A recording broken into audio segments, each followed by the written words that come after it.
नमस्ते। आज का टॉपिक ये है कि just fail once to see the reality और to see the real side of this world. मतलब अगर आपको दुनिया का असली चेहरा देखना है तो बस एक बार आप असफल हो जाओ। तो शुरुआत करता हूँ अपने फेलियर से। तो मेरे लाइफ में बहुत सारे फेलियर हुए हैं। मतलब फॉर एग्जांपल जो मेरा करियर का स्टार्ट ही था 2008 में, तो उस टाइम पे मैं एनिमेशन का कोर्स करके निकला था और उस टाइम पे मैं जॉब ढूंढ रहा था। लेकिन 2008 में ग्लोबल रिसेशन आ गया और ग्लोबल रिसेशन आने के बाद ना मेरे को जॉब ही नहीं मिल रहा था। तो कैसे तो करके एक कंपनी में मैं ये बोल के घुसा था, अगर 2-3 महीने मेरे को पेमेंट नहीं मिला तो भी चलेगा, क्योंकि देखो यार, एनिमेशन मेरा ड्रीम था, तो मुझे कुछ भी करके घुसना था। तो 2-3 महीने उन्होंने पेमेंट नहीं दिया, पर मेरी बदकिस्मती थी कि वो जो कंपनी थी वही 6 महीने में बंद हो गई। तो मेरा पूरा ड्रीम शैटर हो गया। मेरे को समझ ही नहीं आ रहा था मैं क्या करूं, क्योंकि उस टाइम पे दूसरी कोई कंपनी ले भी नहीं रही थी और तभी मैं इंटरेस्ट देते रहा। पर आपको मैं बता दूं कि मैं जो जॉब कर रहा था उस टाइम पे एनिमेशन के अंदर, तो उसको बोलते हैं कैरेक्टर सेटअप आर्टिस्ट। मेरा जो प्रोफाइल था उसको बोलते हैं रिगिंग आर्टिस्ट। तो इंडिया में उस टाइम पे 400-500 रिगिंग आर्टिस्ट थे। आपको ये भी बता दूं कि आज अगर होंगे तो भी 1000-2000 ही होंगे, क्योंकि एक जो कंपनी है जहां पे 200 लोग एनिमेशन का काम करते हैं, तो वहां पे रिगिंग आर्टिस्ट जो होते हैं वो 2 ही होते हैं। रिगिंग आर्टिस्ट का मतलब है कि वो जो बंदा है वो बोन सेटअप डालता है जो कैरेक्टर के अंदर, ताकि वो कैरेक्टर जो है ना वो एनिमेटेबल हो जाए, मतलब एनिमेट हो पाए। तो आपको ये भी बता दूं कि अगर मेरा करियर 2008 से शुरू हुआ होता ना सही तरीके से, तो आज मैं यूएस में होता था। क्योंकि इसका जो आगे का जो भी था डेवलपमेंट, क्योंकि जो भी रिगिंग है या कैरेक्टर सेटअप है, ये बहुत ही टेक्निकल चीजें होती है, इसमें स्क्रिप्टिंग भी लगता है, बहुत सारी चीजें लगती है। तो इसका जो फ्यूचर है वो कहीं ना कहीं यूएस में ही है। तो मैं यूएस में अभी 10-20 लाख महीने का कमा ही रहा हूँ। पर अनफॉर्चुनेटली वो कंपनी बंद हो गई। तो मैं फिर अपने सर के पास गया, जो मैक जो था, मेरा जो इंस्टीट्यूट था जहां से मैंने एनिमेशन सीखा था, मैंने उसको बोला यार कि ऐसा ऐसा प्रॉब्लम हो रहा है, पर मुझे इस मीडियम में कंटिन्यू करना है। तो उन्होंने मुझे बोला कि एक चीज जो कर सकते हैं, उन्होंने मुझे ऑफर दिया कि मैं मैक में, मतलब उनके इंस्टीट्यूट में मैं सिखाना चालू कर दूं एज ए एनिमेशन फैकल्टी। और उसके बाद मैं 2 साल के लिए नासिक चला गया, और नासिक में जो मैक का जो सेंटर था वहां पे मैंने 2 साल तक एनिमेशन सिखाया। तो वहां पे सब सही चल रहा था। उल्टा वहां पे मेरा परफॉर्मेंस बहुत हाई था, वहां के डायरेक्टर भी बहुत खुश थे। उल्टा हमने नासिक का जो फर्स्ट एनिमेशन 3D फिल्म था, शॉर्ट फिल्म था, वो मैंने वहां पे स्टूडेंट्स के साथ बनाई, जो कि नासिक इंटरनेशनल फिल्म फेस्टिवल में भी शोकेस हुई थी और हमको अवार्ड भी मिला था उसके लिए। और वहां पे स्टूडेंट भी मुझसे खुश थे और जो काउंसलर थी वो भी मुझसे खुश थी, क्योंकि काउंसलर जो है जब भी उसको इशू आता था, कोई पेरेंट्स आ रहे हैं उससे बात करनी है, तो उसको एनिमेशन मीडियम इतना अच्छे से नहीं समझता था, क्योंकि ये बहुत ही टेक्निकल है। तो वो मुझे बुलाती थी और मैं खुशी खुशी जाता था। मैं उल्टा पेरेंट्स को अच्छे से बोल पाता था कि यार देखो यार, तुम एनिमेशन में अगर आ रहे हो या तुम्हारा बच्चा अगर एनिमेशन में आ रहा है, तो इसके लिए ना आए कि ये इजी है, हलवा पूरी है। क्योंकि बहुत बार मैंने देखा कि बहुत लोग है ना बीकॉम में फेल हो गए इसलिए एनिमेशन करने आए, पर वह एनिमेशन जो है ना वो इंजीनियरिंग से भी टफ है। तो ये जो लोग सोच रहे हैं कि हलवा पूरी खाने आ रहे हैं, तो उनका कुछ नहीं होने वाला इसमें। तो ये मैं साफ साफ बोलता था, जिससे काउंसलर भी खुश होते थे, पेरेंट्स भी खुश होते थे, और कहीं ना कहीं मतलब मैं अच्छे से सपोर्ट कर रहा था सेंटर को। पर घूम फिर के बाद पैसों पे आ जाती है, क्योंकि जो सेंटर होता है ना कोई भी एनिमेशन इंस्टीट्यूट का, तो वो तभी चलता है जब स्टूडेंट आते हैं। जबकि आपका 4-5 लाख रुपया फी होगा तो हर स्टूडेंट अफोर्ड नहीं कर सकता, जिसकी वजह से जो सेंटर है ना, आपके जो फैकल्टी के पेमेंट्स है या बाकी लोग के पेमेंट्स है, वो भी कहीं ना कहीं बढ़ा नहीं पाएगा। तो मैं भी सोचता रहा कहीं ना कहीं कि वापस मुझे कोई स्टूडियो ज्वाइन करना चाहिए, क्योंकि मुझे भी थोड़ा और मतलब प्रोजेक्ट्स पे काम करना था, सिर्फ पढ़ाना नहीं था। तो उसी दौरान मैं अपने जीजा के घर पे गया था, और मेरा जो जीजा है वो बिजनेसमैन है। तो उसने मुझे बोला कि यार तू खुद अपना बिजनेस क्यों नहीं ट्राई कर रहा है विशाल, क्योंकि तू ग्राफिक्स जानता है, एनिमेशन जानता है, एडिटिंग जानता है, तो तू क्रिएटिव भी है, तो क्यों अपना बिजनेस तू स्टार्ट नहीं कर रहा है। तो मैंने सोचा इस बारे पे, और मैंने सोचा कि यार कहीं ना कहीं ये सही बोल रहे, तो मुझे अपना चालू करना चाहिए। और मैंने वो जॉब छोड़ दिया और मैंने अपना जो बिजनेस चालू किया, जिसका नाम मैंने डॉटलाइन इंक डाला। बेसिकली एजेंसी थी जहां पे ग्राफिक का काम होता था, क्रिएटिव काम होता था, और एनिमेशन का काम हो रहा था, एडिटिंग का काम हो रहा था। और मैंने नासिक के मेरे कुछ स्टूडेंट थे उनको भी अपने साथ ले लिया। 3-4 साल तक मैं प्रोजेक्ट उठाते रहा, चाहे ग्राफिक के हो चाहे वेब डिजाइनिंग के हो, तो वो सारे प्रोजेक्ट मैं उठा रहा था। तो मेरी जो जिम्मेदारी थी वो कहीं ना कहीं प्रोजेक्ट मैनेज करने की थी, सेल्स की थी, लीड जनरेशन की थी। और मेरे जो पार्टनर थे, एक पार्टनर जो है वो खुद ही एक ग्राफिक आर्टिस्ट था, और दूसरा जो था वो डिजिटल का हेड था। तो वो लोग कहीं ना कहीं काम करते थे और मैं काम लाता था। तो बिजनेस मेरे बैकग्राउंड में नहीं है, कहीं ना कहीं फैमिली बैकग्राउंड में नहीं है। तो स्टार्टिंग में मेरे लिए बहुत टफ हो गया। मेरे को रातों को नींद नहीं आती थी, क्योंकि कहीं ना कहीं जब आप बिजनेस करते हो तो बहुत सारी चीजें अप डाउन होती है, आपको पैसा जनरेट करना होता है, आपको पेमेंट्स देने होते हैं।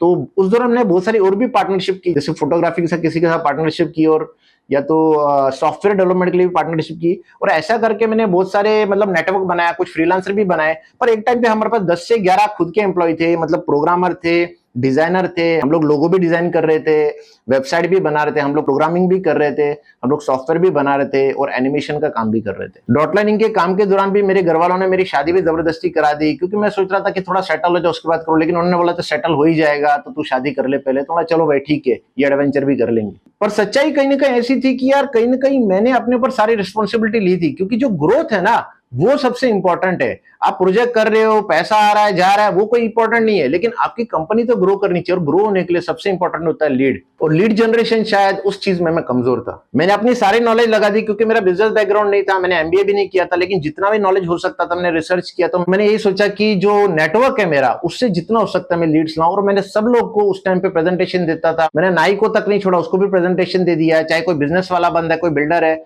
सबको जा जाकर प्रेजेंटेशन देता था। मैं थ्रू आउट मुंबई घूम रहा था और लीड जनरेट कर रहा था। और उस टाइम पे जो हमारा बिजनेस था वो सर्विस पे बेस्ड था, वो कहीं ना कहीं प्रोडक्ट पे बेस्ड नहीं था। तो सर्विस जो होता है ना, उसका कहीं ना कहीं लिमिटेशन होता ही है। प्रोडक्ट में कैसा होता है कि प्रोडक्ट आप बेचोगे तो कहीं ना कहीं मेंटेनेंस टीम बाद में देख लेगी, लेकिन सर्विस जो होता है ना, वो जब आप लेते हो तो जब तक आप वो डिलीवर नहीं करो तब तक आप दूसरे प्रोजेक्ट में भी पूरा ध्यान नहीं दे पाओगे। क्योंकि जो प्रोजेक्ट था वो मैं ही मैनेज कर रहा था, तो मुझे खासी दिक्कत आ रही थी बहुत बार, क्योंकि नया लीड भी जनरेट करना था, प्रोजेक्ट भी मैनेज करना था। तो मैंने लास्ट में डिसाइड किया कि यार मैं पूरा का पूरा ना प्रोजेक्ट मैनेजमेंट से बाहर आ जाऊंगा, और मैंने जो अपने पार्टनर जो थे उन लोग के कंधे पे डाल दिया। उन लोग को बहुत तकलीफ हो गई इससे, लेकिन मुझे कहीं ना कहीं खुद को फोकस करना था, मेरे को स्केल करना था बिजनेस को, और मुझे जो है लीड जनरेशन करने थे, तो मैंने पूरा उनको दे दिया, जिससे कि हमारे जो प्रोजेक्ट है वो हिले, लेकिन एट द सेम टाइम मैं फोकस कर पाया। और मैंने पाया कि कहीं ना कहीं हम लोग गलत जगह पे, हम लोग जो है मुंबई के आउटस्कर्ट्स में थे, जबकि हमको मेन मुंबई में होना चाहिए था।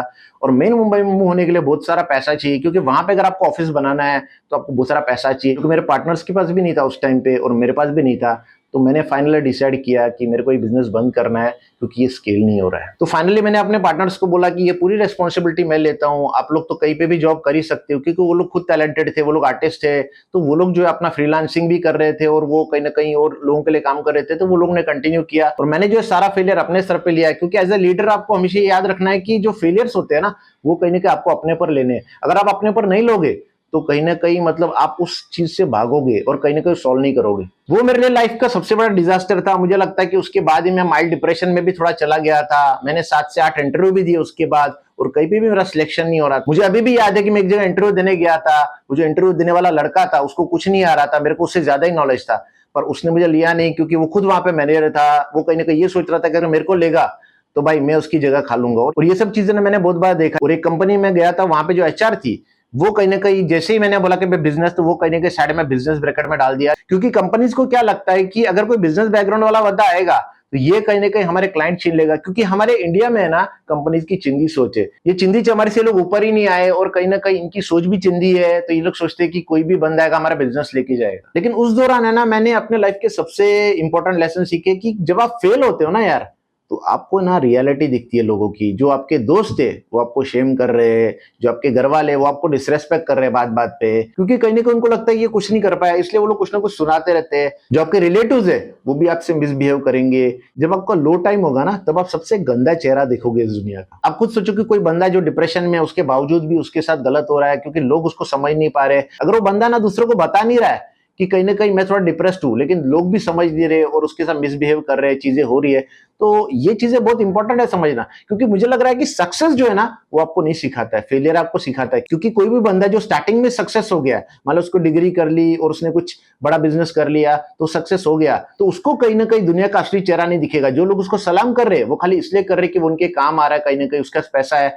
लेकिन जिस दिन वो डाउन हो जाएगा ना एक दिन, तब उसको समझेगा। तो मुझे लगता है कि मैं फॉर्चुनेट हूं कि मेरी लाइफ में स्टार्टिंग में ये टाइम आया। क्योंकि बहुत सारे जो लोग हैं ना, उनकी लाइफ में मतलब बाद में आएगा, जिसको मिड लाइफ क्राइसिस बोलते हैं, या मतलब लेटर स्टेज क्राइसिस बोलते हैं। क्योंकि बहुत बार देखा मैंने, लोग रिटायर हो गए पर ऐसा करके बैठ जाते हैं, डिप्रेशन में चले जाते हैं, उनको कुछ भी समझता नहीं, उनको लगता है फेलियर हो गया है। तो मुझे लगता है कि जो फेलियर है ना, वही आपको असलियत दिखाता है। तो आजकल आप किसको भी मिलोगे ना, सबसे पहले वो आपको पूछता है कि आप क्या करते हो। मुझे लगता है कि ये वो इसलिए पूछते हैं सबकॉन्शियसली, क्योंकि वो लोग इसके हिसाब से डिसाइड करेंगे कि आपको कितना रिस्पेक्ट देना है। मैं मानता हूं कि सब लोग ऐसे नहीं है, पर बहुत सारे लोग है ना इसी तरह से काम करते हैं। अगर आप बोलोगे कि मैं फलाना फलाना कॉन्ट्रैक्टर और ऐसे सोने की चेन लेके जाओगे, तो आपसे बहुत अच्छे से हाथ मिलाएगा, आपसे अच्छे से बात करेगा, आपको बिठा के पानी और चाय भी पिला देगा कहीं ना कहीं। लेकिन आपको समझना पड़ेगा कि वो आपको रिस्पेक्ट नहीं दे रहा है, आपका जो आउटर फसाड है, जो आपने सोना पहना है, चीजें पहनी है, उसको रिस्पेक्ट दे रहा है। तो कहीं ना कहीं असली चेहरा तभी आपको दिखेगा ना उनका, जब आप मान लो कि फटे कपड़े पहन के आपका जो हाल बेहाल होगा उस टाइम पे ना, वो कैसा बिहेव कर रहा है,